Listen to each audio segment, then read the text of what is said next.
Welcome to 6 African Trade Talks, the show that brings you closer to the intra-Africa trade business world. I'm your host, Chad Chawanda. In this episode, our guest is Lara Utain. Lara is the owner of Red Flag and CEO of the Ladima Foundation, a pan-African non-profit that supports women in the film and content industries.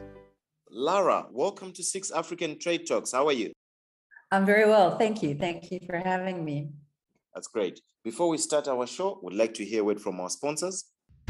Advocado Africa is a pan-African digital marketing social enterprise. With the exponential growth in smartphone users in Africa, you have to take your marketing digital. Advocado can do that for you. Advocado, minding your business. Lara, please tell us more about your professional journey and your passion for the creative industry. Well, thank you. I started in this space over 25 years ago. I suppose my whole life actually has been working in the creative space, starting in radio, then in music, working with artists, musicians.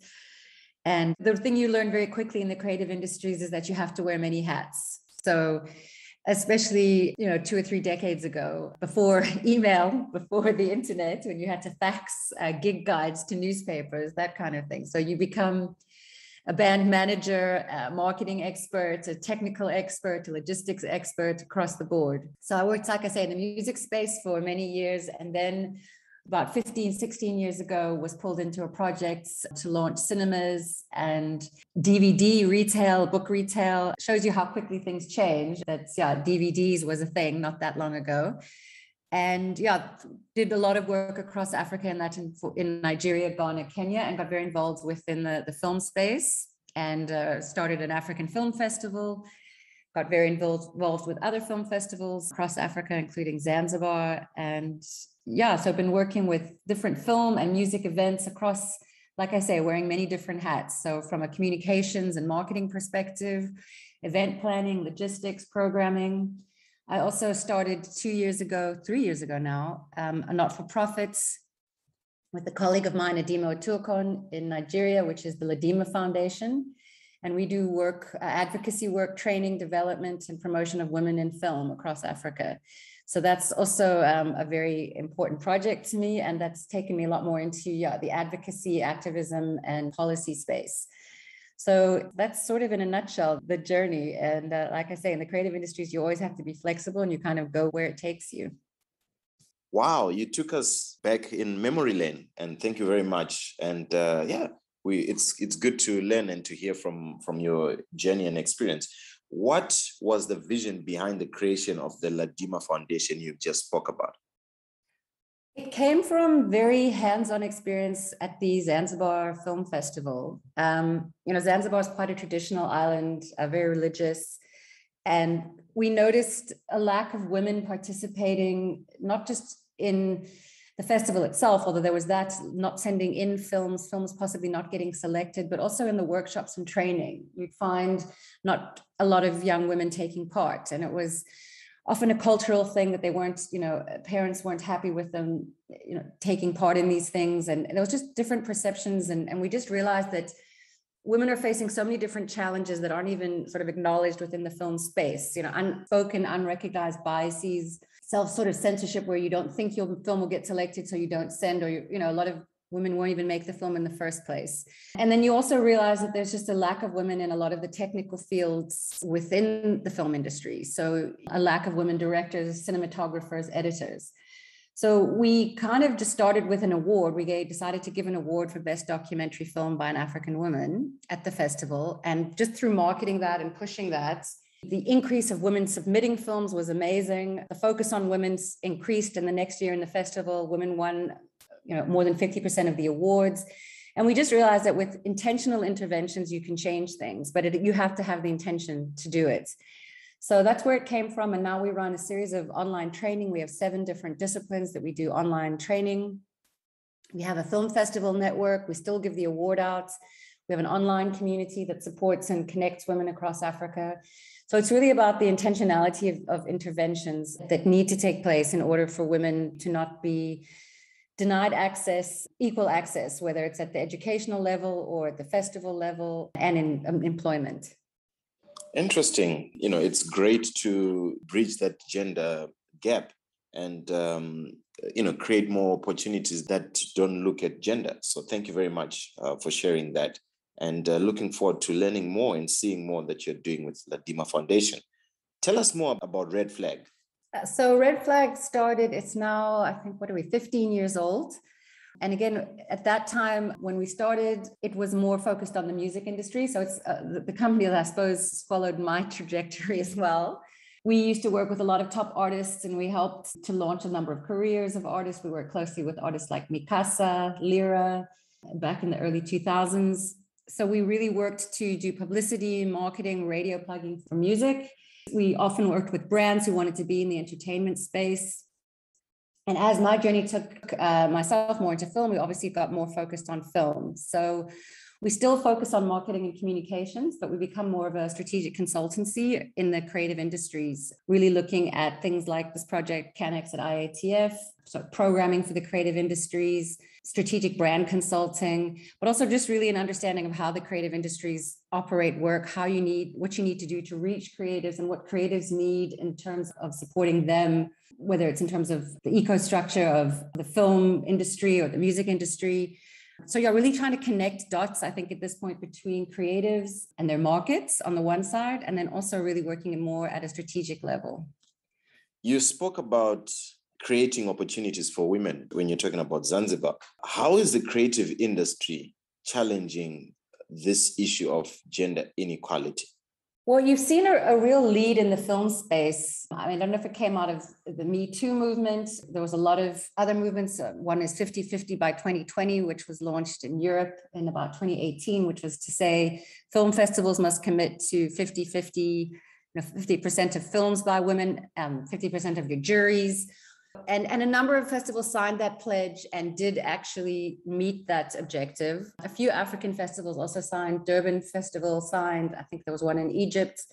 So the film industry has really been at the forefront of that. And it has seen results. I mean, I think, like I say, I think the Me Too movement really put a spotlight on one side of that, which is, sexual harassment. But it then opened up the conversation that it's not just about that. It's about more systemic ways of doing things. So, the kind of things like within the film industry that people are lobbying for is when you have, especially if you have governments funding a production, whether it's the National Film and Video Foundation in South Africa, that, if they're going to film a production, they have the ability to determine or to, put certain criteria in place. So in other words, you're not going to be eligible for funding if you don't have at least 50% of your main team being women. The same thing with co-productions, if you look, across borders. So I think that the film industry is really looking at it at a number of levels, like from a policy level at that high level, where it's about saying that if you're going to get public money, you have to live up to certain obligations. And then also just looking at things down more on like a set level, where a lot of women are unable to work on films because of the long hours and there's no childcare. Really granular things as well that people don't even necessarily think about. And COVID, I think, really highlighted that as well, like how women carry the burden of care as well as having to earn a living. So I think in that sense, you need to be working in the film industry is, up through from the grassroots, the bottom things that are happening on a set all the way to the policy level. So I think that's a really good learning that other industries could take from the film industry. Thank you. Speaking about COVID and how we've seen the role of women, in society. I give hats off to women. Thank you very much for bringing that as well. Before we continue, we'd like to hear a word from our sponsors.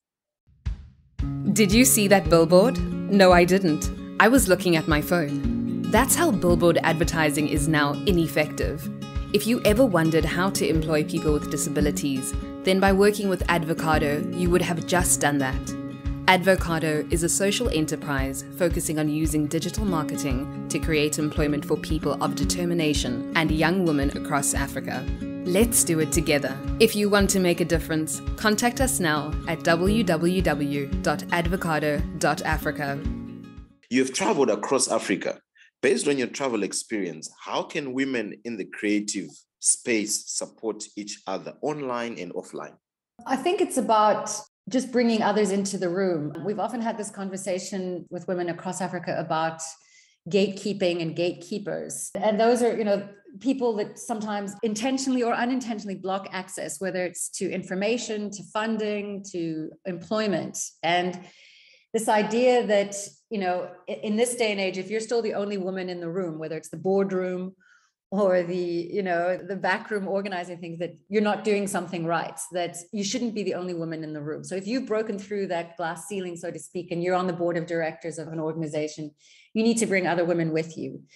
And I think that's really something that's starting to happen through mentorship, women enabling each other. I mean, one of our interventions is the A-List, which is our online database, which came out of a conversation in Zanzibar where, it was said, people always use the excuse, well, I couldn't find a woman cinematographer, I couldn't find a woman editor. So we started this database, and now it's actually a whole community. There's a sort of social media page, private, that's linked to it, where women can find each other. So if you're looking for an editor in Mali, you search it and you can find one and you connect within the platform. So it's a vetted, members. We've got over 2,000 women that are part of this community now online. And the idea is to give each other work, to give each other opportunities. And part of that also is just to share information, because I think, especially in some parts of Africa where there's less access to information, whether it's the internet's harder to access, it's about just sharing opportunities, because often you don't even know what opportunities are out there. You don't even know what you're missing, in a sense. So we try and consistently share, whether it's funding opportunities, festivals, employment, and we encourage other women to share those within the platform as well. So it's this idea of connecting, sharing information, and breaking down the gatekeepers. Speaking about knowing what opportunities are out there, it brings us back to one of the reasons why we created a podcast, because we realized that there isn't enough sharing, or there are not enough platforms to share these opportunities. So thank you very much for bringing that as well and sharing. Lara, in your opinion, how does creativity benefit the economy? I think there's a number of answers to that. I mean, one, there are stats, that come out of Nigeria about, the billions of dollars that Nollywood has driven through that economy. And so there's obviously the tangible side to that, where it's rands and cents, dollars and cents, or naira, whatever, that are changing hands around the entertainment industry. It's all the streaming services. There's a reason Netflix is focusing on Africa. There's money to be made. So there's definitely proven economic force and power within the creative space. But I think also what's just really important is how creativity just drives culture and society. And again, I go back to COVID, when everyone was locked down and locked in, these streaming services, whether it was music or film, YouTube, TikTok, everything exploded and everyone was looking to be entertained. And it is music, art, comedy short videos that got a lot of people through the hardest times of COVID. And yet sometimes people feel they don't need to pay for that. It's like, it's just free. But, more and more we're seeing how these things are monetized, whether it's across the different platforms, TikTok, Instagram, YouTube, and the more formal, Spotify's and Netflix and the like. So I think, there's the definite drive that creative industries boost economies. And especially when you look at Africa, it's a young continent. The majority of people on the continent are young, and they are consuming content in massive amounts on digital platforms. So, and those are all opportunities to drive the economy and to create jobs. And it's an opportunity for someone just sitting in their room to create content and earn a living. So I don't think the importance of the creative industries on the African economy can be, that you mustn't underestimate them. There's massive economic potential. Thank you very much for sharing. What is the funding culture around the creative industry? So I think it's quite diverse. And I think that's also an issue. The creative industries are very diverse. So the recording of a song, for instance, can be done very quickly and cheaply in your bedroom. Whereas the manufacturing of a clothing line or the production of a film can be a hugely expensive operation that requires lots of people, lots of resources, and lots of money. So there's different models across the different sectors of the creative industries, but it is hugely challenging. Films and fashion are, like I say, they're quite labor intensive, and you need a lot of resources. And one of the problems has been, and I think this is where hoping to achieve, and Afrexim Bank is hoping to achieve with their interventions like Canex, is to educate commercial banks and development banks on how to actually finance films and how to actually finance the production of fashion lines or things like that. And similarly to educate creators, because there's also, I think, a huge lack of understanding on, whether it's a film producer or someone hoping to launch a fashion line, of what's actually involved and how you do a business plan. Because you have to, from the beginning, if you're looking for financing, you have to be able to show how, the financer is going to get a return on investment, unless it's more like an NGO that's funding you. And that's a very different model. So in terms of commercial funding, there's a lack of understanding on both sides within a lot of sectors in terms of those providing the financing and those asking for it. And I think Afrexim Bank has created some facilities to assist especially the film industry and the fashion sector. And part of what they're trying to do is educate both those giving the finance and those applying, so that you can sort of bridge that gap of understanding that there has to be a business plan, from the get-go.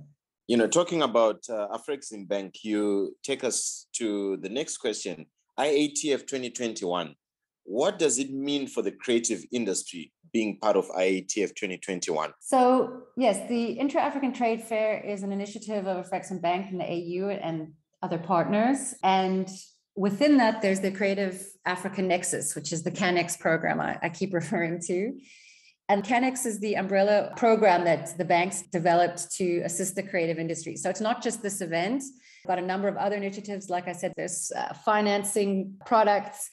They just recently took a whole host of fashion designers to Portugal Fashion Week. Some of those designers will be at Canex next week.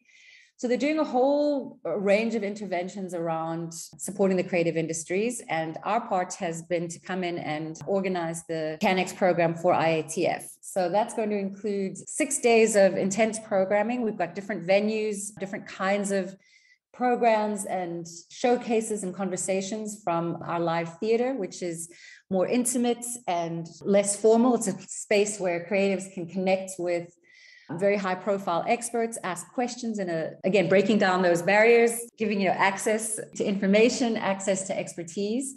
And it builds up with masterclasses aimed at the same thing across sectors. And then the 2-day Canex Summit, which is more high level discussions around policy, things like IP, access to finance, some of the topics we've actually addressed here today.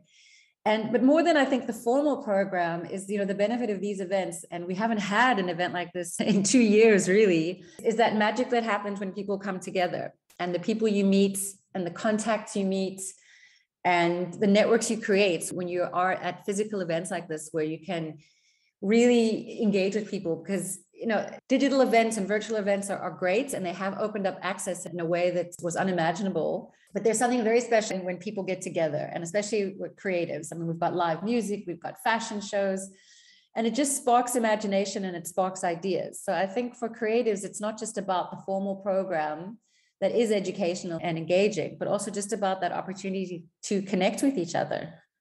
Interesting. And I love to learn more about creativity and the creative industry. What podcast or book are you currently reading, or could you recommend? Oh my goodness. The only podcast I listen to regularly at the moment is a sleep one, because I'm working so hard. But I do love to read. I'm generally a nonfiction reader. But yeah, I couldn't tell you anything that I've read recently because I've just been working up to make this event amazing for everyone. No, thank you very much. And guess what? Sleep is one of the most important aspects of our lives. So a sleeping podcast is also very, thank you very much. Africa will never be the same. What a great time to be alive. We look forward to the growth of the African continent and growth of intra-Africa trade. Thank you all for listening. This episode was recorded remotely. Adam was in his factory and I was in our studios. If you like our show, be sure to subscribe wherever you listen to podcasts. And don't forget to share with others. To help us improve, please rate our show and leave a comment. I'm your host, Chad Chawanda. See you next time.